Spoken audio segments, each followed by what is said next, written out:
پناہ مانگتا ہوں اللہ کی شیطان مردود سے، اللہ کے نام سے جو رحمان اور رحیم ہے۔ جن لوگوں نے کفر کی راہ اختیار کی ہے ان کے لیے دنیا کی زندگی بڑی محبوب و دل پسند بنا دی گئی ہے۔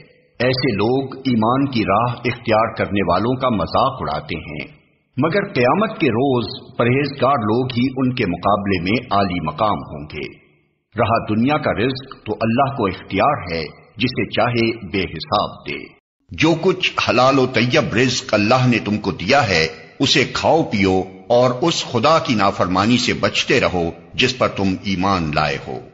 زمین میں چلنے والا کوئی جاندار ایسا نہیں ہے جس کا رزق اللہ کے ذمے نہ ہو اور جس کے متعلق وہ نہ جانتا ہو کہ کہاں وہ رہتا ہے اور کہاں وہ سونپا جاتا ہے۔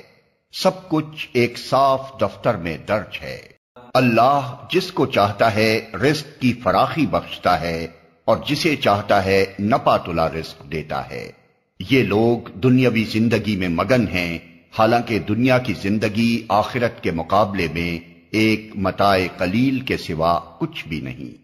اور جن لوگوں نے اللہ کی راہ میں ہجرت کی پھر قتل کر دیے گئے یا مر گئے، اللہ ان کو اچھا رزق دے گا، اور یقیناً اللہ ہی بہترین رازق ہے۔ تم اللہ کو چھوڑ کر جنہیں پوج رہے ہو وہ تو محض بت ہیں اور تم ایک جھوٹ گھڑ رہے ہو۔ در حقیقت اللہ کے سوا جن کی تم پرستش کرتے ہو وہ تمہیں کوئی رزق بھی دینے کا اختیار نہیں رکھتے۔ اللہ سے رزق مانگو اور اسی کی بندگی کرو اور اس کا شکر ادا کرو، اسی کی طرف تم پلٹائے جانے والے ہو۔ کتنے ہی جانور ہیں جو اپنا رزق اٹھائے نہیں پھرتے، اللہ ان کو رزق دیتا ہے اور تمہارا رازق بھی وہی ہے، وہ سب کچھ سنتا اور جانتا ہے۔ اللہ ہی ہے جس نے تم کو پیدا کیا، پھر تمہیں رزق دیا، پھر وہ تمہیں موت دیتا ہے، پھر وہ تمہیں زندہ کرے گا۔ کیا تمہارے ٹھہرائے ہوئے شریکوں میں سے کوئی ایسا ہے جو ان میں سے کوئی کام بھی کرتا ہو؟ پاک ہے وہ اور بہت بالا و برتر ہے اس شرک سے جو یہ لوگ کرتے ہیں۔ لوگو تم پر اللہ کے جو احسانات ہیں انہیں یاد رکھو۔ کیا اللہ کے سوا کوئی اور خالق بھی ہے جو تمہیں آسمان اور زمین سے رزق دیتا ہو؟ کوئی معبود اس کے سوا نہیں، آخر تم کہاں سے دھوکہ کھا رہے ہو؟ وہی ہے جو تم کو اپنی نشانیاں دکھاتا ہے اور آسمان سے تمہارے لیے رزق نازل کرتا ہے، مگر ان نشانیوں کے مشاہدے سے سبق صرف وہی شخص لیتا ہے جو اللہ کی طرف رجوع کرنے والا ہو۔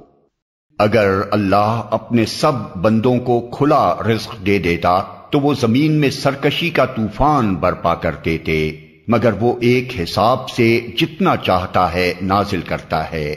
یقیناً وہ اپنے بندوں سے باخبر ہے اور ان پر نگاہ رکھتا ہے۔ اللہ تو خود ہی رزاق ہے، بڑی قوت والا اور زبردست۔ جو کوئی اللہ سے ڈرتے ہوئے کام کرے گا اللہ اس کے لیے مشکلات سے نکلنے کا کوئی راستہ پیدا کر دے گا اور اسے ایسے راستے سے رزق دے گا جدھر اس کا گمان بھی نہ جاتا ہو۔ جو اللہ پر بھروسہ کرے اس کے لیے وہ کافی ہے۔ اللہ اپنا کام پورا کر کے رہتا ہے۔ اللہ نے ہر چیز کے لیے ایک تقدیر مقرر کر رکھی ہے۔ یا پھر بتاؤ کون ہے جو تمہیں رزق دے سکتا ہے اگر رحمان اپنا رزق روک لے؟ دراصل یہ لوگ سرکشی اور حق سے گریز پر اڑے ہوئے ہیں۔